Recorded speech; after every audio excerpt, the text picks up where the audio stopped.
Tatsy Kenya kosa no nilalao ny Knapsa Sport niatrika anivedina ny tompondaka ho an'ny ekipa tompondaka izany aty Afrika dia niona tamin'ny ekipan'ny Gor Mahia viatsy Kenya izy ireo ary resin'ny zareo Keniana tamin'ny isa ray no ohatra izany hoe raha fijery izao vokatra izao aloha dia azo lazaina ho sarosarotra ny lalao miverina ho an'ny Knapsa Sport.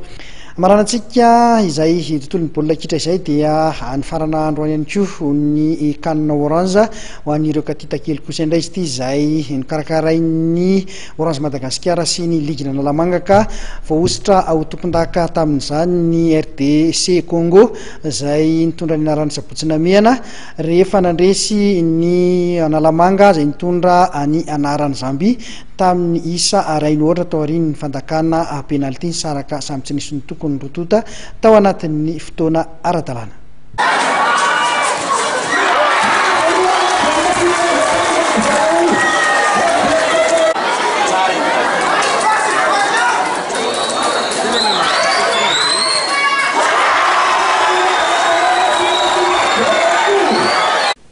Efa tamin'ny alalan'ny fandakana tir au but ray ny ohatra vao nivoaka ho mpandresy nanoloanany ekipan'ny Zambie na ekipa voafaritra Analamanga ny ekipan'ny RD Congo ny ekipan'ny Sabotsy Namiana nandritra ny famaranana ny kanina orange.